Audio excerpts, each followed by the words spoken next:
Baal was one of the most widely worshipped deities in ancient Middle Eastern cultures, especially within the Canaanite pantheon. The name Baal itself means lord or owner, which reflects his role as a god of rain, fertility, and agriculture. As an essential figure in many civilizations such as the Canaanites, Phoenicians, and some Syrian cultures, Baal was often associated with the cycle of seasons and was sometimes depicted as a powerful storm god, wielding thunder and lightning. His influence extended over the affairs of men, and his favor was sought to secure bountiful harvests and prosperity. For the Israelites, the worship of Baal was a constant struggle because it presented a stark contrast to their monotheistic beliefs, which centered on the worship of Yahweh, the one true God. The Israelites' faith was often tested as they settled in Canaan, a region saturated with different deities and religious practices, including the veneration of Baal.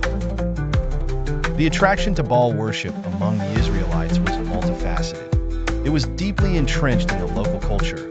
It promised material prosperity through abundant crops, and it included rituals that were alluring due to their sensual nature.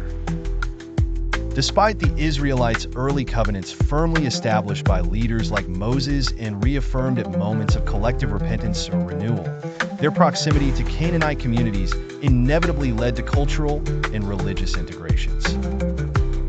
This syncretism often resulted in Israel forgetting their unique identity and covenant with Yahweh. The allure of Baal worship was not only spiritual but also political, as neighboring nations often wielded their religious practices as an extension of their social and political power.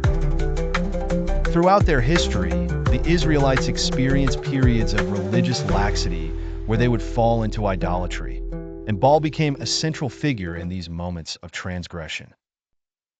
Prophets like Elijah, Hosea, and Jeremiah fiercely opposed this idolatry, emphasizing the exclusive commitment to Yahweh and warning of dire consequences if Israel continued to stray. One notable event involving Baal is the contest staged by Elijah on Mount Carmel, where he challenged the prophets of Baal to invoke their god to bring down fire from the sky, a challenge that they could not meet, demonstrating Yahweh's superiority. The Israelites' struggle with Baal worship was not just a religious issue, but a recurring theme symbolizing the temptations of the broader cultural pseudo-security offered by potent foreign influences.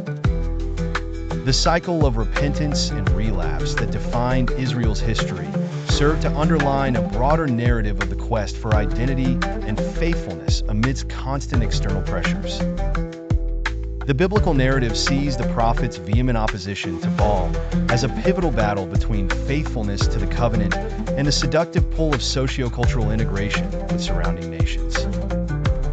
Ultimately, the persistent tension between the worship of Baal and allegiance to Yahweh illustrates the ongoing challenge of maintaining spiritual integrity in the face of pervasive societal influences.